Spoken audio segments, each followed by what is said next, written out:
Bienvenidos a una emisión más de El Derecho a Disentir, el programa de Justicia TV en el cual analizamos algunas de las sentencias más relevantes de la Suprema Corte de Justicia de la Nación, en compañía de estudiantes de diversas carreras y universidades. El día de hoy vamos a platicar sobre el derecho a alimentos más allá del matrimonio. Para platicar sobre este tema nos acompañan Brenda Alcántara, de Derecho del ITAM, Irving Mena, de Derecho del Centro Educativo República de México en Yucatán, Carla Huerta, de Ciencias Políticas del Ibero Puebla, Melissa Herrera, de Trabajo Social del UNAM y Armando Telles, de Derecho de la Universidad Autónoma del Estado de México. Yo soy Jimena Jiménez, comenzamos.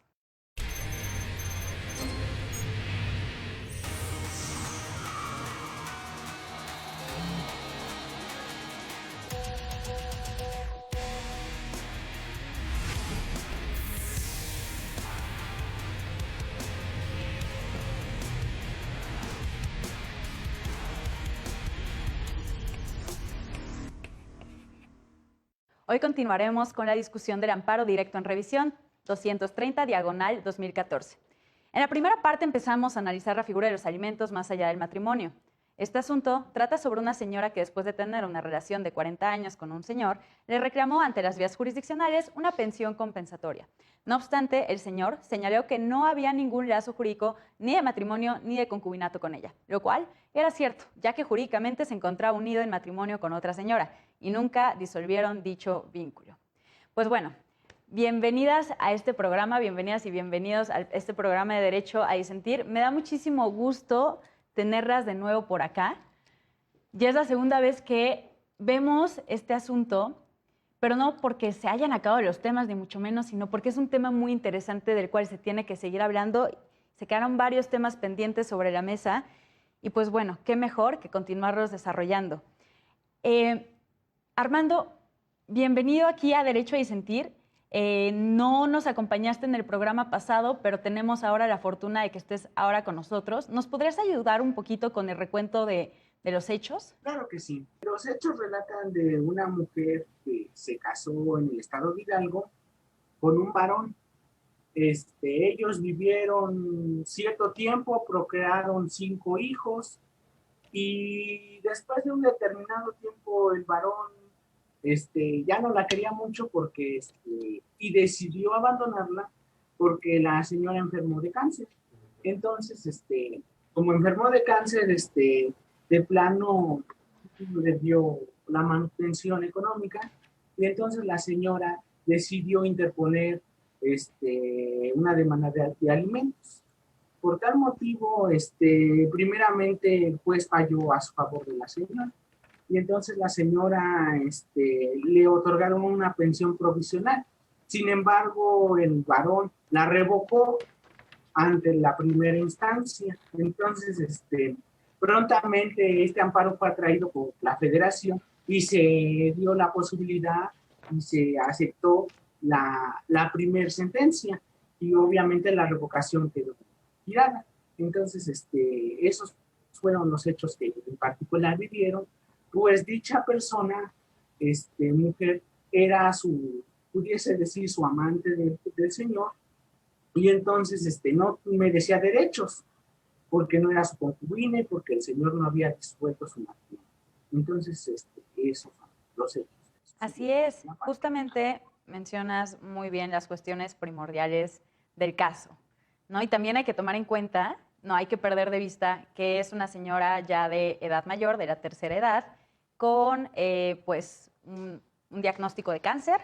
Entonces era una cuestión seria, totalmente seria, porque justamente pues ella se dedicó a las labores de cuidado, mientras el señor estaba unido en matrimonio con otra persona, pero aunque ya estaban separadas esas personas, no habían disuelto el vínculo de matrimonio. Entonces estuvo con esta otra mujer que viene a reclamar la pensión compensatoria, los alimentos, por esta relación de 40 años que tuvieron juntos, más 5 hijos, no solamente 40 años de relación, sino 5 hijos.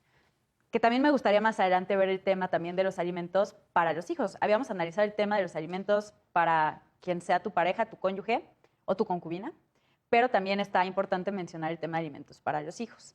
Y pues bueno, a ver, como es una parte 2 de un tema que ya habíamos comentado, me gustaría darle la palabra a cada uno de ustedes para que nos puedan refrescar la memoria de cuáles fueron sus líneas principales de participación en el programa pasado.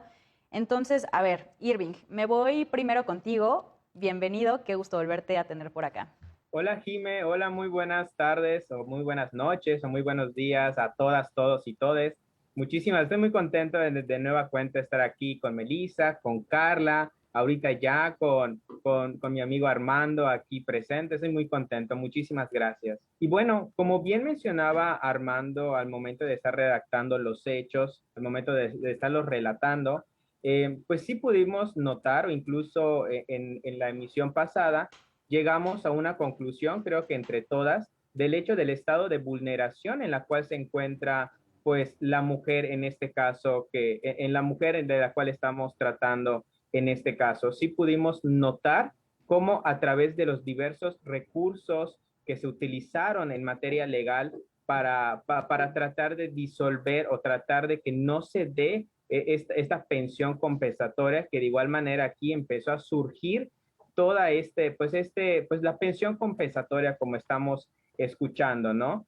También lo que nos quedó muy claro es este estado de vulneración en la cual se encontró la mujer y a pesar del estado en el cual se encuentra, pues sí existían ciertas barreras al momento en el cual pues interponen otros recursos con la finalidad de que no se le dé la pensión compensatoria, ¿no? E incluso en su momento, pues el hombre manifestó que él está casado y al momento en el que está casado no puede tener alimentos. La pareja con la que estuvo, que cabe mencionar que estuvo de manera estable durante más de 40 años y procrearon 5 hijas e hijos. Entonces ya habían llegado a un arreglo, a un acuerdo en la cual, bueno, pues se va a dedicar predominantemente a las labores del hogar. Por lo tanto, ella no tuvo la oportunidad de trabajar, ¿no? Entonces, un punto que sí me gustaría abordar ya en esta segunda parte del programa es que de todas las legislaciones que vimos que se aborda mucho la constitución, ¿no? Que tenemos aquí en México. Sin embargo, una de las legislaciones más predominantes que hubieron durante las resoluciones es la Convención sobre la Eliminación de todas las formas de discriminación contra la mujer. Es muy importante y muy básico tocar esta convención porque a nivel internacional ha ayudado mucho a la evolución que han tenido los derechos de las mujeres, ¿no? De igual manera, aquí vemos cómo, en este caso, también la Suprema Corte, al momento de citar a esta convención, nos habla que desde el 2014, que igual es algo que yo mencionaba mucho en el programa anterior, que esta es una sentencia del 2014, un amparo del 2014. Estamos en el 2022, hay muchísima evolución, aún más en derechos humanos de las mujeres, ¿no? Aquí sí me llamó mucho la atención el hecho de que se cite los artículos 1, 2 y 13 de la Convención sobre la Eliminación de todas las formas de discriminación hacia la mujer, porque ya es una legislación internacional que se está abordando en materia, en materia nacional y en este caso a nivel estatal con la resolución que se le dio. Pues bueno, es muy interesante justamente lo que está diciendo Irving. Quisiera hacer aquí una pequeña acotación sobre los tratados internacionales. A ver, tomamos en cuenta que este asunto es de 2014. Hay que retomar también la famosísima reforma de derechos humanos del 2011, que incluye los derechos humanos no solo constitucionales, sino también de los tratados internacionales, hasta arriba de nuestra pirámide normativa. Todos los que estudiamos derecho se acordarán de la famosísima pirámide de Kelsen, que es como la prelación de las leyes, y obviamente hasta arriba está la Constitución. Y por muchos años siempre era solo la Constitución hasta arriba. Pero después de la reforma de 2011 dijeron, ok, Constitución más tratados internacionales en materia de derechos humanos. No todos los tratados internacionales, pero sí los de materia en derechos humanos. Entonces lo que hace la Corte aquí en un precedente es decir, como cuando se habla de un bloque de constitucionalidad, también significa que estamos hablando de un bloque de convencionalidad, porque se está tomando en cuenta los tratados y las convenciones internacionales. Muy a la mano de lo que estaba diciendo Irving sobre la Convención CEDAW, la famosísima Convención CEDAW, pero también me gustaría aquí traer a colación, creo que la sentencia no lo dice, pero es bien importante la Convención de Belém do Pará, que justamente es para eliminar la violencia contra las mujeres, y si mal no recuerdo en su artículo 7 o por ahí era, establecía la obligación para todos los estados que suscribieran el tratado internacional de adaptar sus leyes a los tratados internacionales y sobre todo eliminar de todas las leyes cualquier cuestión de violencia de género, que quizá es algo que podríamos ver aquí, ¿no? O sea, cómo se utilizó el sentido normativo de una ley para ejercer violencia, que como bien decía, ya me acuerdo quién lo decía en el programa pasado, pero que se ejerció violencia psicológica al intentar invisibilizar esta relación de tantísimos años, ¿no? Entonces, bueno, ese es el comentario aquí de tratados internacionales de este programa. Carla, me voy contigo. Bienvenida de nuevo por acá. Refréscanos la memoria de tu participación del programa pasado, por favor. Claro, Jimé, muchísimas gracias. Y de lo que estás mencionando, completamente de acuerdo. La norma analizada en este caso es en sí misma discriminatoria, ya que la Constitución, nuestra Constitución política mexicana, no establece ningún tipo de modelo de familia específico y con normas planeadas dentro de las entidades federativas de este estilo o de esta forma, se genera un efecto totalmente nocivo y discriminatorio para una de las partes involucradas. Además de que pues esta norma se encuentra muy alejada del contexto mexicano, ya que no está reconociendo la realidad social de miles de parejas en el país que no se encuentran ni en matrimonio ni en concubinato. Y por tanto, pues la norma debe ser sometida a un test de proporcionalidad, debido a que si la norma pretende proteger a la familia, lo está haciendo mal, al imponer una figura sociojurídica para que una de las partes pueda acceder a lo que por derecho le corresponde. Además aquí, pues muy importante mencionar que se prende un foco sobre la garantía del derecho a un nivel de vida digno de una persona en estado de vulnerabilidad, que tiene cuestiones que deben ser tomadas en cuenta, como en este caso, que son tres, yo resaltaría tres. En primer lugar, el género, ya que pues como sabemos el sexo femenino ha sido pues históricamente vulnerado y oprimido. En segundo lugar, la edad de la persona, que pues representa un impedimento en la búsqueda de empleo, porque la señora en el momento de la demanda tiene más de 62 años, me parece.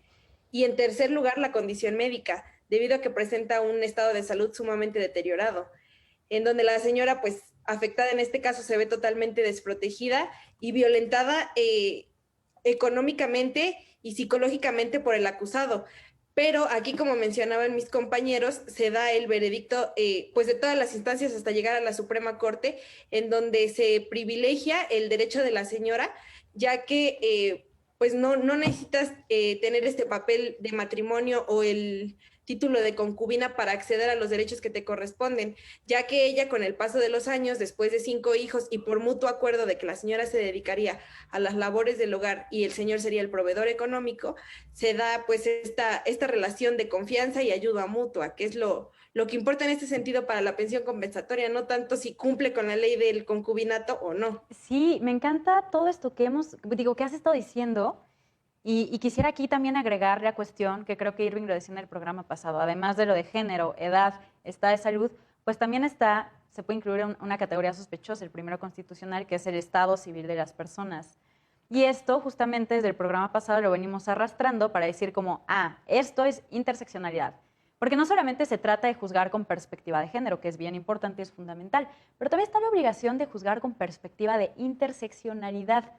Y me encanta esto porque, desde una teoría que viene, creo que desde esta feminista muy reconocida, Kimberly Crenshaw, que empieza a hacer como estas conexiones de a una persona la pueden discriminar por más de una cuestión de su personalidad. Por ejemplo, a las mujeres negras, el cual era su caso, nos discriminan tanto por ser mujer como por ser negras. Entonces, pues si nos vamos por el movimiento feminista, nos hacen el feo porque son feministas blancas privilegiadas y nos relegan un poco a nosotras las mujeres negras. Y por otro lado, si se van al movimiento de las personas afroamericanas o afrodescendientes, pues en su mayoría eran hombres y también pues, quedaban relegadas. Entonces ahí empieza a surgir todo este concepto de interseccionalidad que es bien importante con todas estas categorías que tú dices, Carla. O sea, está el género, que ahí ya vemos una cuestión, está la edad de la persona que tenía más de 60 años, el estado de salud, la cual también la ubica en una posición de vulnerabilidad, y su estado civil, que su estado civil, tal cual está en la ley, no estaba protegido. Y aquí quisiera ir poniendo un tema sobre la mesa para que lo vayamos abordando después en el programa, es saber si todo el tipo de variaciones, de filiaciones, de parejas, de uniones civiles, de hecho, tienen que estar reguladas por la ley.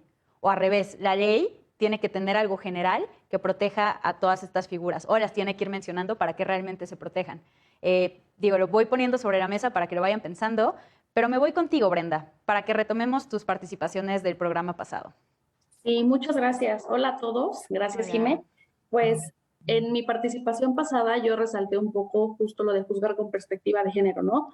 Que comentábamos que y es una obligación de oficio del juzgador y bueno, en este caso, como bien lo comentábamos hace un momento, hay interseccionalidad, porque justamente concurren varias categorías sospechosas como edad, género, entonces tenía que haberse hecho esto desde el principio, lo cual es una obligación. Me parece también que al último retomamos una conclusión, que ya estaba el protocolo para juzgar con perspectiva de género, bueno, la segunda versión, ya la actualizada, el cual está padrísimo y que invitamos a todos nuestros oyentes a leerlo, entonces esa parte también.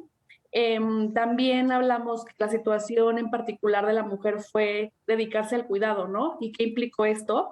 El quedarse al cuidado es renunciar a tu salir a trabajar, a buscar oportunidades, a crecer profesionalmente y dedicarte a tus hijos, a la casa, y le dio oportunidad a su pareja de hacerlo, ¿no? Entonces un poquito la compensación iba por ahí, ¿no? Que ella se encargó de este cuidado para que él se desarrollara y pues tenía que compensarla de cierta manera. También hablamos que el derecho fundamental de la señora a vivir, a vivir con un nivel adecuado de vida implicaba otros derechos, ¿no? Como tener claro que implica derechos fundamentales como a la vida, a la alimentación, al vestido, vivienda, educación, salud, y que no debemos encuadrarlo en uno solo de los derechos, sino que es general. Hablamos de justo de la CEDAW, hablamos de las convenciones y justo no porque creo que es una participación y me gustaría retomarla en este sentido, no porque no esté legislado en un código, en una constitución, nos tenemos que quedar aquí. Justamente existe este parámetro de control de constitucionalidad, de convencionalidad, ¿no? Donde ya tenemos que atender constitución, jurisprudencia de la Corte, Suprema Corte de Justicia y convenciones y jurisprudencia de las cortes, como por ejemplo de la Corte IDH. Entonces, si no está legislado en este sentido, no porque no lo encontramos en el Código Civil del Estado X, el que sea, tenemos que quedarnos aquí, sino que tenemos que justo abrir este paradigma, porque ya a partir del 2011 empezamos y todo lo tenemos que ver a través de un enfoque de derechos humanos. Decíamos que parecían como unos lentes, los teníamos que poner y verlo todo así, si no vamos a estar incurriendo justamente, ¿no?, en violaciones, el derecho a la igualdad, no discriminación. Bueno, es una sentencia que me gusta mucho en lo particular y bueno, creo que esa era mi participación que quería retomar hasta ahorita. Sí, justamente, me encanta lo que está retomando. También recuerdo mucho que decías, y ahorita que está retomando, ¿no?, que los criterios de la Suprema Corte pues entran en una de las principales fuentes de derecho. Y justamente mencionabas, ¿no?, que el juez es un legislador negativo, como la forma en la que interpreta o inaplica algunas leyes. Entonces es una teoría de constitucionalidad muy preciosa que a mí me fascina estudiar. Pero sí, dicen como, pues cómo, normalmente, bueno, ahorita ya hay más ministras, pero en su momento, como 11 viejitos, señores viejitos, que no fueron elegidos democráticamente aparte, van a venir a inaplicar o a decir qué es correcto o qué no es correcto. Digo, ya todo eso es cuestión de teoría constitucional que a mí me parece buenísimo, pero muchísimas gracias por retomar estas participaciones del programa pasado. Melissa, hola. Nos vamos contigo también para poder refrescarnos un poquito la memoria. Hola, buenas tardes a todas y todos. Qué gusto encontrarnos de nuevo. Y, bueno, en el programa pasado hablábamos un poco, bueno, creo que hubo una coincidencia en que todas las instancias a las que se recurrió actuaron de manera congruente, correcta y pensando en los derechos humanos de esta mujer, porque algo que atravesó el caso fueron muchas violencias explícitas, como la violencia que ejerció el marido. Se hablaba de violencia en el matrimonio. Y también, pues, el mero hecho violento de la mentira y de no haber expresado abiertamente el estado civil del hombre después de tantos años con una familia constituida y usar eso para poder negar los derechos de su esposa. Y también las violencias simbólicas que habían colocado justo a la mujer en estado de indefensión, porque probablemente si este hombre no la abandona, la mujer por su necesidad económica, de salud, etcétera, habría seguido en ese espacio. Y sí es algo que tenemos que que preguntarnos, porque luego pensamos, es que ¿por qué las mujeres se quedan donde las violentan? Es que ¿por qué las mujeres no denuncian? Pues porque existe toda una estructura de indefensión aprendida y de indefensión explícita, económica, patrimonial, que no les da las herramientas para salir de ahí. Hablábamos también de cómo este caso es perfecto para analizar un juicio con perspectiva de género y con interseccionalidad en todas las instancias a las que se recurrió, y también de las significaciones sociales que habría tenido que la Corte hubiera respondido a favor del hombre, ¿no? Que hubiera sido justo la discriminación de todas aquellas personas que no entran en categorías explícitas como el matrimonio o el concubinato, cuando la dignidad humana y los derechos humanos están por encima de cualquier categoría jurídica y de cualquier código, porque algo a lo que apuntaban mucho, bueno, apuntaba mucho el hombre que metió los amparos, era que en el código de Tlaxcala no estaba explícito.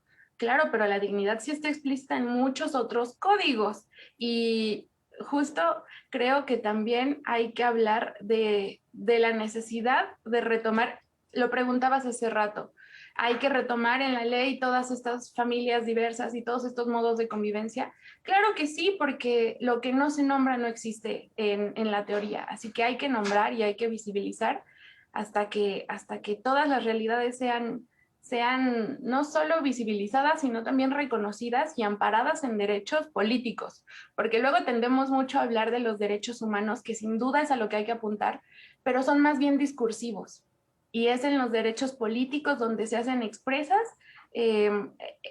todo nuestro acceso a la dignidad, a los alimentos, a la protección, a la seguridad. Así es, quisiera hacer de hecho un par de anotaciones de tu participación y de lo que ya habías dicho desde el programa pasado, pero antes de eso nos tenemos que ir a un pequeño corte. Esto es el derecho a disentir. Yo soy Jimena Jiménez, no se vayan. Regresamos a el derecho a disentir. Estamos hablando de una sentencia bien relevante de la Suprema Corte, que es el derecho a alimentos más allá del matrimonio. Incluso lo decíamos en el programa pasado, incluso más allá del matrimonio, del concubinato, vaya, de esas relaciones que normalmente no están expresamente protegidas en la ley. Y pues bueno, me gustaría retomar la participación de Melissa, mencionando primero la cuestión de las violencias. Y tú lo señalas muy bien, o sea, creo que las personas desde fuera, y sobre todo son comentarios que escucho mucho de hombres curiosamente, es como, ¿por qué si está viviendo una situación de violencia no huye de ahí, no corre de ahí? ¿Por qué sigue ahí? Ella solita se lo está buscando, ¿no? Pero vaya, creo que una persona no sabe una vivencia violenta hasta el momento en el que está en ella. Y aquí tenemos muy clara este concepto de espiral de violencia, ¿no? Donde incluso hay una manipulación por parte de las parejas u otros vínculos donde ejercen violencia y se disculpan y vuelven a ser las personas encantadoras. Violencia y se disculpan. Y así justamente es la espiral de violencia donde es difícil salir. Y luego imagínate, si tienes hijos en común o dependes económicamente de una persona, va a ser incluso aún más complejo salir de una situación de violencia. O sea, yo aquí invito a las personas que sepan o que escuchen de este tipo de casos, que sean un poquito más empáticas y empáticos a las vivencias de otras personas y no solamente minimizarlo y decir como, que salga nada más de ahí, que se vaya, como si la puerta estuviera tan abierta. La puerta no está tan abierta, lamentablemente. Pero bueno, después de este brevario de violencias, quisiera irme contigo, Armando, para escuchar cuáles son tus opiniones sobre esta sentencia. ¿Qué opinas? Incluso, ¿qué opinas de lo que hemos estado mencionando en el programa?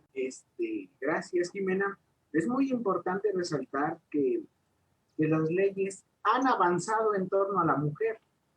La mujer históricamente ha sido vulnerada, violentada, y se le ha visto como cosa. Todas las culturas, desde los judíos hasta el cristianismo, a la mujer no se le toma en serio. Actualmente con las leyes, por ser mujer, son igual que nosotros humanos. Sin embargo, veo yo todavía deficiencias en la ley. A lo mejor los legisladores no tuvieron la culpa porque vivieron en un momento histórico diferente. en el que se veía, solo se preocupaban por los derechos civiles y políticos del hombre. Sin embargo, yo considero, y recalco yo, que lo veo en el actual Código del Estado de México, que solo considera en los alimentos a los concubinos, y el grado de escrito de los concubinos es muy poco. Al matrimonio lo protegen más mayoría, y la parte que se le llama, pudiese decir, a la persona que vivió con el vicio y engañada, y a lo mejor con conocimiento de que era pareja de una persona que tenía esposa, no se le protege, porque actualmente todavía la sociedad te señala a ti mujer, te castiga a ti mujer y te asesina a ti mujer por el simple hecho de ser mujer. Pese a que la ley ha avanzado, tenemos un sistema judicial muy deficiente en la actualidad. Tenemos, pese a que el derecho y los estudiantes del derecho es una rama muy, pudiese decir, unos estudiantes, hay demasiada demanda, demasiados abogados, no existen las instituciones, la mayoría, para los problemas sociales que existen, no los podemos solucionar. ¿De qué sirve que existan demasiados abogados si las instituciones no son pocas, están en saturación? Y lo vemos en tribunales, en el Ministerio Público. Y yo considero que a esta mujer se le debe se le debió de alguna manera, a partir de este precedente, modificar todos los códigos civiles de todos los estados, y a partir de ahí también considero yo que el Código de Procedimientos Civiles Federal está un poco atrasado y se debe de actualizar. Este código viene desde la época de Plutarco Elías Calles, entonces yo considero que ya se debe de actualizar con la realidad, con los derechos modernos, con las luchas actuales, porque la verdad, si no nos apuramos, vamos a estar muy atrasados. Actualmente yo veo a México que ha avanzado, pero tenemos que educar a los mexicanos, es lo que considero yo. Desde la primaria, desde el kinder, se debe de eliminar el machismo y se debe de buscar porque todos por una igualdad, porque es lo que yo siempre, por la igualdad y el respeto de las libertades.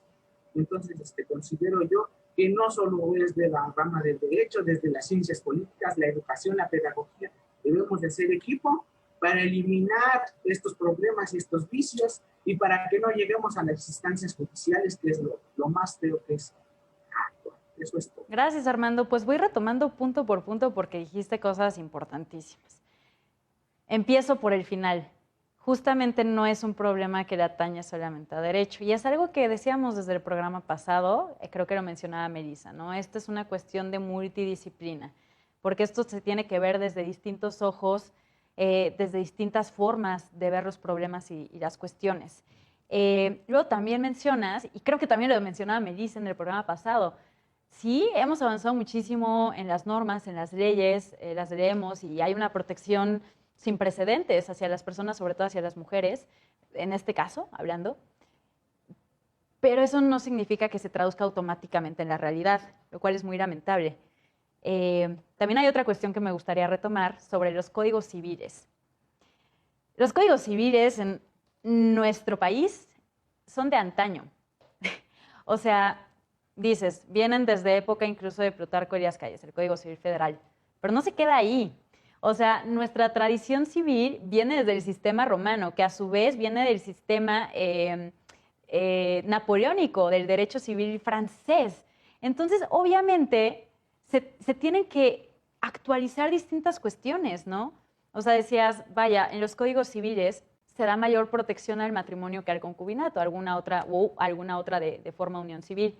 Y en efecto, así pasan las leyes, pero afortunadamente la Suprema Corte ha venido a interpretar, incluso asemejar, asimilar la figura del concubinato con el matrimonio, o sea, las mismas protecciones. Finalmente, no se trata de si firmas o no un papel, sino del compromiso y la solidaridad que debes de tener con una persona.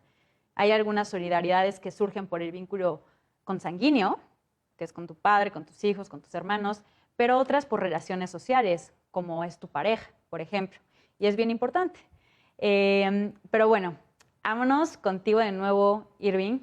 Con esta cuestión, ¿tú piensas, y ya más o menos nos dijeron su opinión Brenda y Melissa, de si consideras que deben de regularse como todo tipo de uniones civiles en las leyes o no es necesario y simplemente con una interpretación un poco más amplia ya se puede proteger a todos? O sea, ¿tienen que aparecer textualmente en la ley?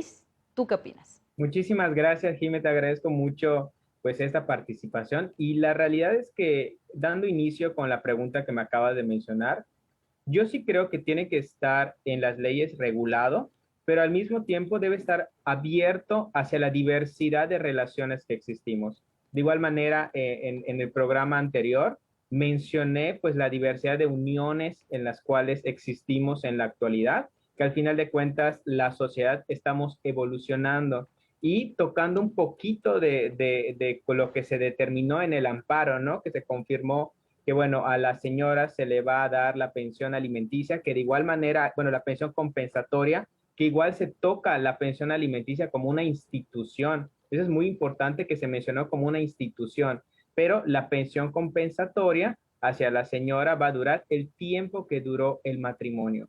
Que al final de cuentas es lo que no quería el hombre que estaba en esta situación, no quería dar la pensión y al final de cuentas se confirmó que se tiene que dar. ¿Cómo se hubiese solucionado todo esto? ¿Cómo no se hubiera recurrido a tanto? Porque podemos ver que se utilizaron diversos mecanismos para llevar a cabo a esta sentencia, ¿no? ¿Y cómo se hubiese solucionado esto? Es una invitación hacia todos los hombres que nos están viendo, nos están escuchando en este momento. Les doy un tip muy bueno. Les invito a que lean el protocolo para juzgar con perspectiva de género de la Suprema Corte, que lo pueden encontrar de manera gratuita en la web. Que lo descarguen y de igual manera que lo lean. Al momento en el que ustedes lean el protocolo, se van a dar cuenta de la desventaja histórica que tienen las mujeres, la diferencia entre sexo, género, de igual manera nos aborda toda la historia que han tenido las mujeres en esta lucha e incluso para aquellas personas que aún no tienen muy en claro los movimientos feministas, también les invito a leer ese protocolo para juzgar con perspectiva de género, porque la verdad es uno de los mejores protocolos, yo creo que ha sacado la Suprema Corte, porque abre un panorama muy amplio y nos explica ese protocolo, si es verdad que las juezas y los jueces tienen que utilizarlo, pero el lenguaje que utilizan en ese protocolo siento que está muy digerible para cualquier persona. Entonces, esto nos abre un panorama mucho más grande de todo lo que necesitamos como sociedad, que aquí básicamente también es el hecho de que tengamos un mejor acercamiento, tengamos una mejor asertividad con los derechos que tienen las mujeres, con el margen de protección, porque lo que tocamos también en el programa pasado es que esta pensión compensatoria surgió como un mecanismo de protección hacia la mujer. Surgió como este mecanismo de protección, ya que históricamente, como bien todas y todos sabemos, pues la mujer se dedicaba predominantemente a las labores del hogar, sin tener un recurso o algo económico lo cual ella tenga, ¿no? Es por eso que surge esta pensión compensatoria de manera muy efectiva, como un mecanismo de protección hacia la mujer que reconoce ahí mismo que históricamente han estado en una situación de desventaja o su género lo han vinculado con las labores del hogar, ¿no? Entonces, yo sí creo muy importante que para evitar este tipo de situaciones, en vez de que estemos hablando de esto, podemos hablar de nuevas masculinidades, podemos hablar de masculinidades positivas en las cuales nos informamos, conocemos toda la desventaja histórica que han tenido las mujeres y nos evitaríamos esto, porque además, si tomamos en cuenta que durante todo este proceso, ¿cómo creen que estuvo el estado emocional de la mujer que además que tiene dos tipos de cáncer, la edad que tiene, es mujer, diferentes tipos de violencia, además está pasando por todo este proceso? Yo la verdad, incluso para cualquier persona que nos esté viendo y escuchando, literalmente creo que no es justo. Entonces, es una invitación a reflexionar y a informar. Me encanta tu invitación, Irving. En efecto, ese protocolo es una joya, porque sí, también retoma desde conceptos básicos cuando hablamos de cuestiones de género, violencias de género, diferencia entre sexo y género. Y ya después se va al caso concreto, ¿no? ¿Qué es lo que tienen que tomar las autoridades para actuar? Incluso lo ejemplifican con sentencias, lo cual a mí me parece valioso, porque así queda un poquito más claro y más digerido, como bien lo dices. Y también me encanta esto de la tarea de los hombres, de qué es lo que tienen que hacer en toda esta lucha por la igualdad y obviamente reflexionar sobre las masculinidades que tienen, incluso reprobar los actos que históricamente pues tienen los hombres y probablemente tengan sus amigos de burlarse o hacer bullying o compartir contenido íntimo, cuestiones por el estilo, ¿no? Entonces, justo ponerle un alto a todas esas situaciones, porque eso es lo que se tiene que hacer y desde su trinchera, vamos, o sea, probablemente todos esos debates de aborto se los tenga que dejar a las mujeres, ahí probablemente, pero ustedes a la par van a estar discutiendo sobre las masculinidades. Entonces, me parece muy, muy loable esta invitación que estás haciendo. Y pues bueno, retomando una parte de tu participación y ligándolo a lo que ya había dicho Carla desde el programa pasado, es que en la Constitución no se reconoce un único modelo, un modelo único de familia, y ya lo ha dicho la Corte, en efecto, en varias sentencias, sobre todo cuando se trata de familias que se salen de lo hegemónico, ¿no? De lo heterosexual y cuestiones por el estilo. Pero justo aquí quisiera también hacerle la pregunta a Carla. ¿Tú consideras si se tiene que regular expresamente todos los demás tipos, variaciones de relaciones de familia o simplemente con una cuestión un poco más general? ¿Tú qué opinas, Carla? Sí, Jimé, claro. Yo concuerdo con Irving en el sentido de que sí deben de estar reguladas las diferentes relaciones, incluyendo el aspecto sexogenérico de cada individuo. Sin embargo, pues esto es sumamente amplio y pueden ir surgiendo, como con la evolución de la sociedad, nuevas formas y métodos. Entonces sí debe de haber esta apertura o dejar, pues sí, esta legislación abierta y que proteja a todos los tipos de familia, claramente que no violen otros derechos o que no violen otras cuestiones civiles, por supuesto. Sin embargo, hay que juzgar con diferentes lupas, porque pues resulta sumamente importante juzgar casos de este estilo como el que estamos analizando, con perspectiva de género, como ya lo mencionaban, dado que en ellos existen hechos que colocan a los actores en posiciones, por una parte de sumisión y por la otra de dominación.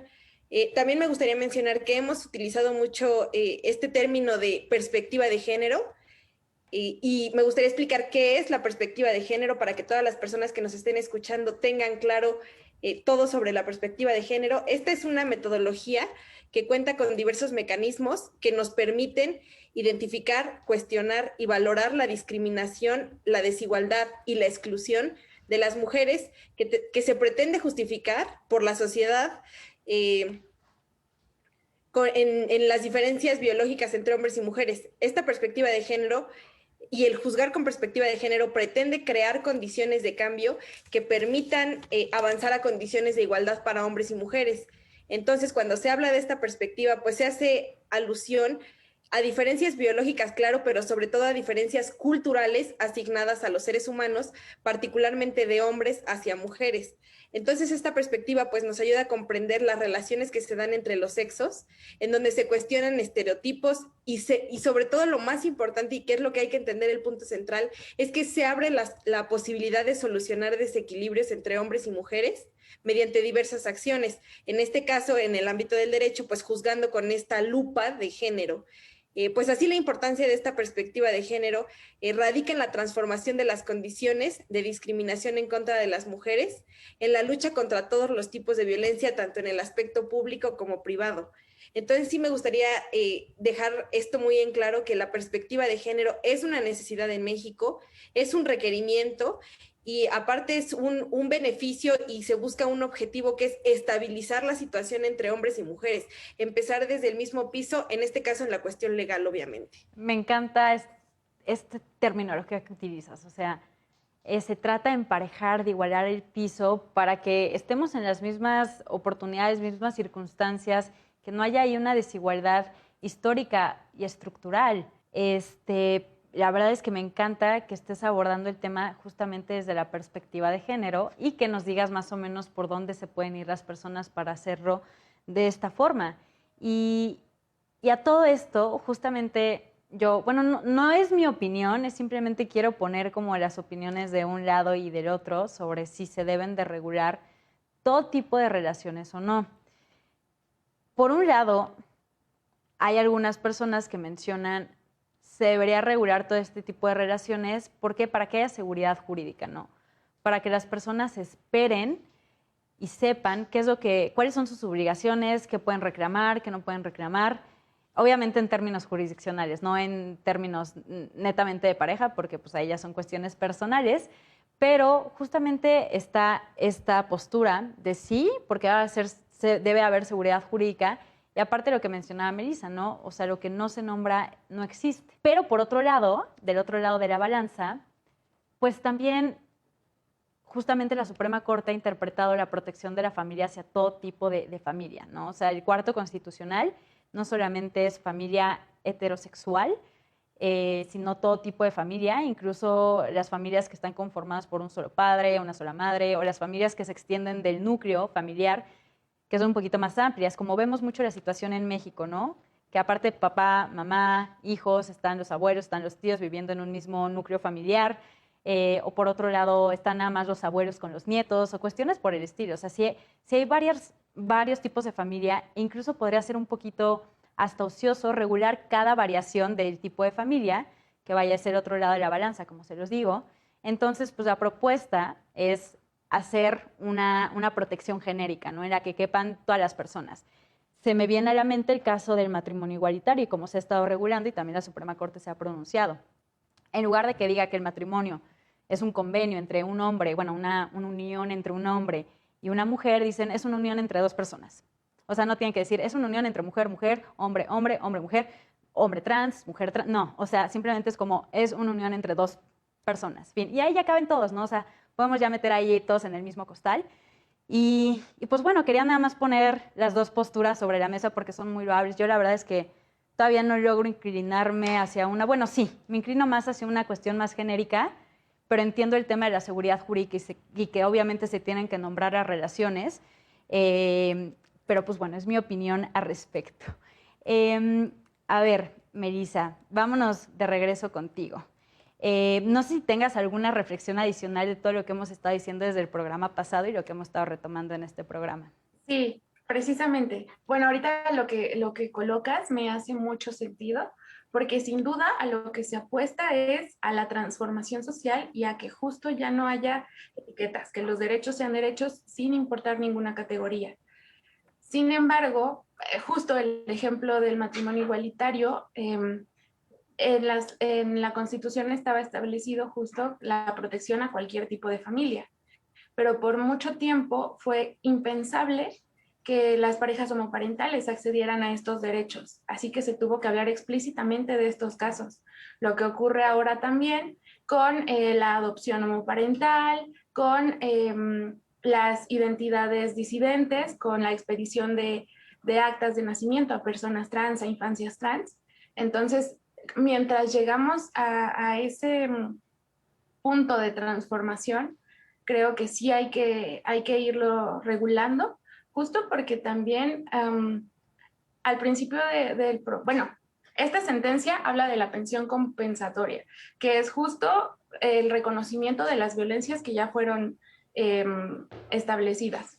Sin embargo, ocurre mucho también en las pensiones a las infancias, que se apela mucho a la solidaridad que surge del vínculo y la realidad es que no está sucediendo, que estos vínculos no son natos, no son biológicos, son más bien construcciones sociales.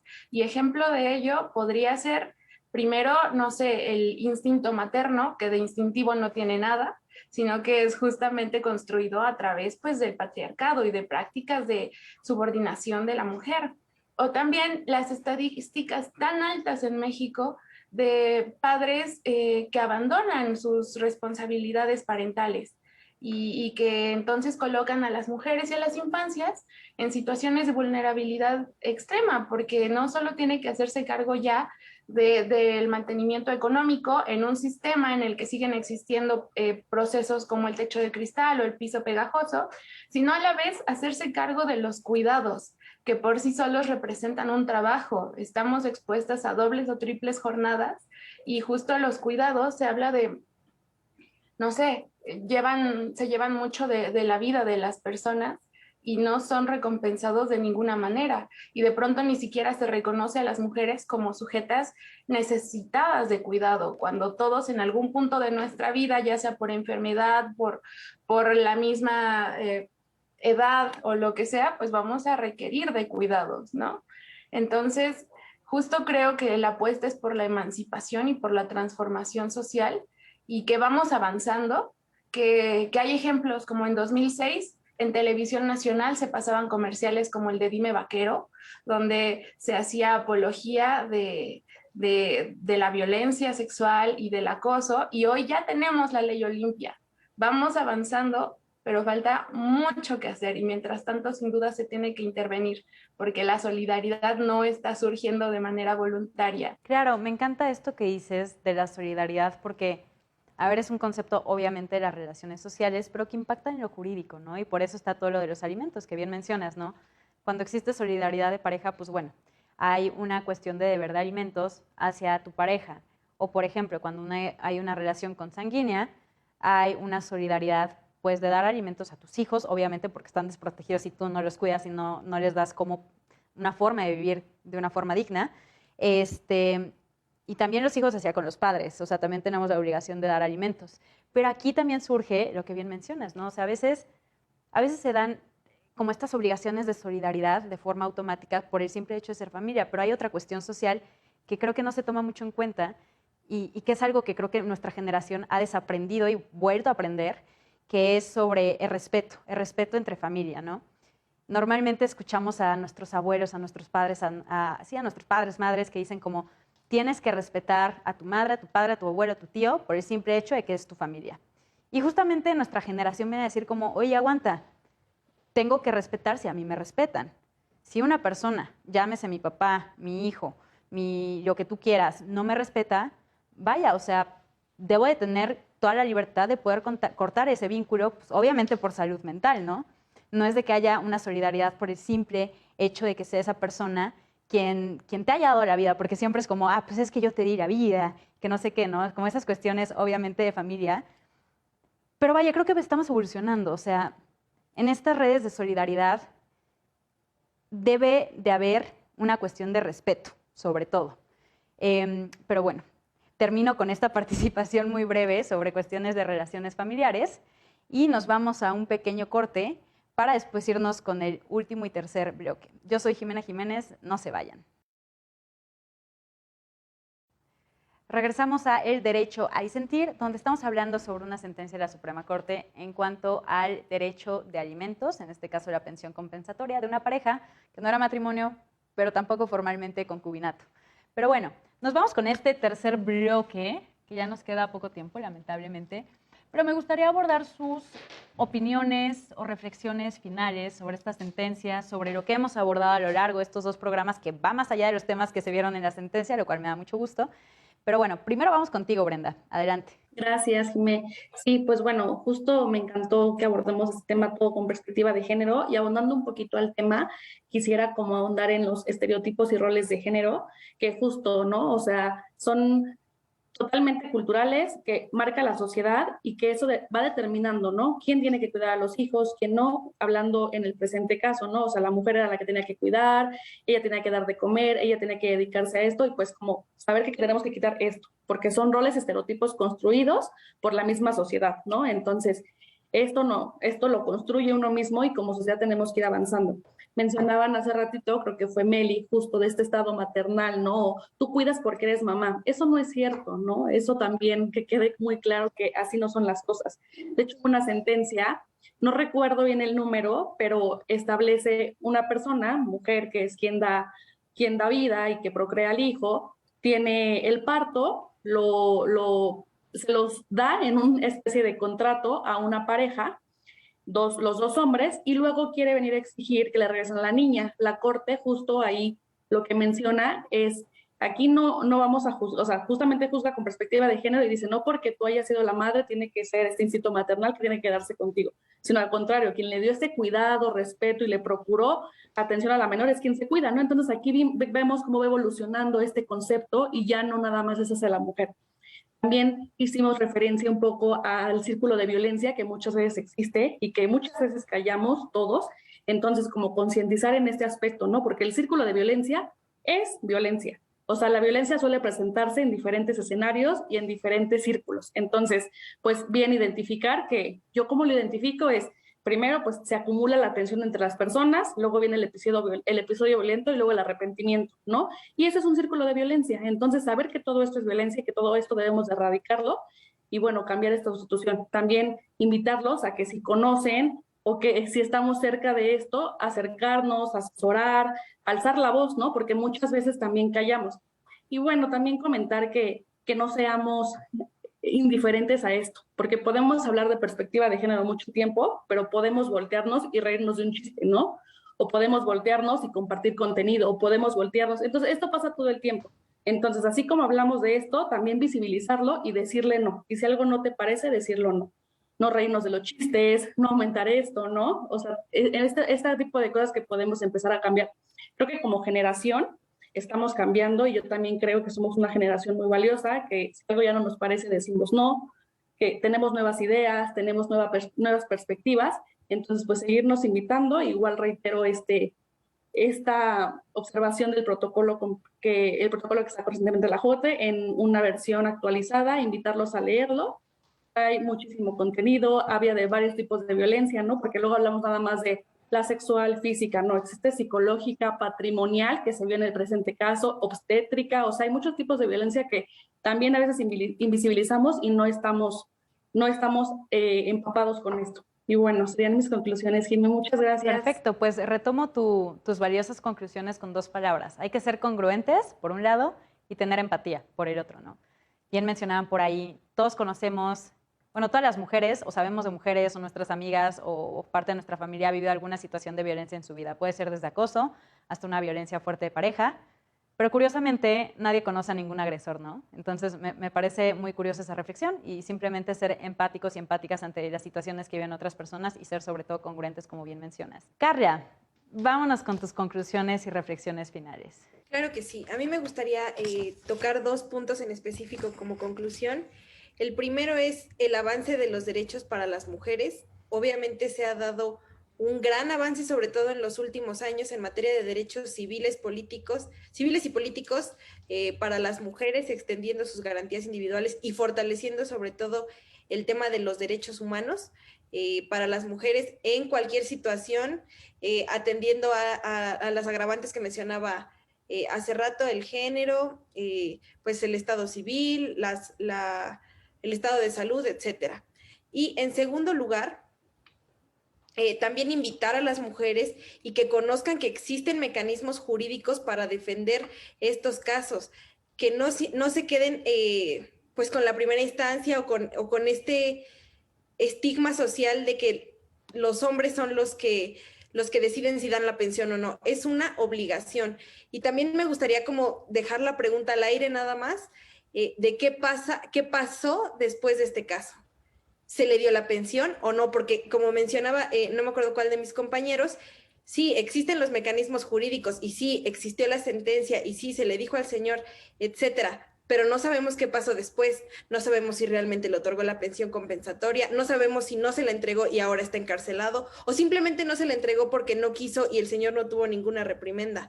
También siento que hay que atender al después, al qué pasa después, no quedarse con la sentencia, porque muchas veces jueces, magistrados sentencian, pero ahí queda. No se les otorgan las pensiones, la persona queda igual de vulnerable, igual de desprotegida. ¿De qué sirven los documentos o estar plasmado en papel si realmente no se cumplió o no se llevó a cabo la sentencia? Estoy totalmente de acuerdo contigo, Carla, totalmente. Es un problema justamente que se tiene que atender. Melissa, vámonos con tus conclusiones muy brevemente, si es posible. Sí, pues concuerdo con todo lo que han dicho.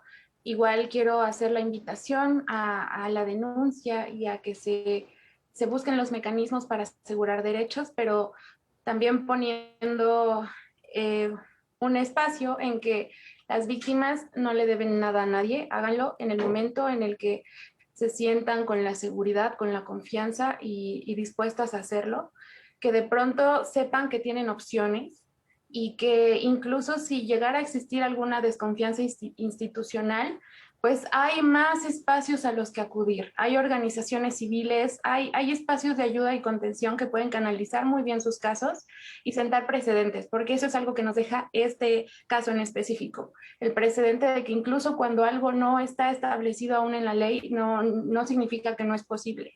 Y pues cierro mi aporte con una frase que me encanta de una feminista una afrofeminista, de no acepto lo que no puedo cambiar, cambio todo aquello que no puedo aceptar, así que sigamos cambiando. Me encanta, me encanta. Muy valiosa tu conclusión, en verdad. Muchísimas gracias, Melissa. Irving, vámonos contigo muy brevemente. Bueno, pues yo lo que puedo mencionar, primero que todo, muchas gracias a todas mis compañeras y al compañero Armando también por esta emisión. Y como resumen con lo que yo acabo de decir, de un hombre hacia otros hombres, sí me gustaría mencionarles que nos informemos, que nos capacitemos, que nos cuestionemos, porque todo esto que se está viviendo en materia de violencia de género también nos corresponde a nosotros informarnos, capacitarnos y no solamente que se quede en la teoría o en los libros, que lo apliquemos diario en nuestro entorno, con nuestra mamá, con nuestras hermanas, con nuestras amigas. Yo creo que con eso puedo cerrar de la mano con lo que mencioné hace un momento. Muchas gracias. No, gracias a ti, Irving. Qué gusto volverte a tener por acá de nuevo. Armando, por favor, tus conclusiones, si se puede, de la manera más breve posible. Adelante. Gracias, Jimena, y gracias a mis compañeros por escucharme. Considero yo que es muy importante resaltar que debería de aumentar la punibilidad de actos realizados contra las mujeres, porque verdaderamente las normas están fallando, la verdad, y encuentro que siguen aumentando los feminicidios, el acoso sexual, y hasta estoy viendo que en ocasiones puede generar odio, y estamos dividiéndonos entre machismo y feminismo, pero yo no, o fraternidad y sororidad, no, para nada. Yo considero un humanismo, a una igualdad entre hombres y mujeres como lo establece el cuadro constitucional, que todos somos iguales ante la ley, y considero yo, invito a los hombres que no estén de acuerdo con mi idea, invito a la tolerancia, invito a estudiar, a aprender de las nuevas tendencias, y si les parece, si no se tolera, y cada quien con sus ideas. Eso sería mucho de mi aporte. En efecto, muchísimas gracias, Armando. Aquí nada más como breve aclaración. Yo creo que el feminismo es justo lo que busca, ¿no? O sea, no busca hacer ninguna división, simplemente busca que se nos trate como personas, con todos sus derechos, con todas sus implicaciones posibles, y no más allá de la polarización, ni mucho menos, obviamente. Pero bueno, hemos terminado con este valioso programa de El Derecho a Disentir, y me da muchísimo gusto volverlas a tener por aquí. Y a todos ustedes también que nos están viendo desde casa, desde su computadora, ojalá que este programa haya sido de utilidad para ustedes. Yo soy Jimena Jiménez, vimos sobre el derecho de alimentos más allá del matrimonio. Esto fue El Derecho a Disentir y nos vemos a la próxima.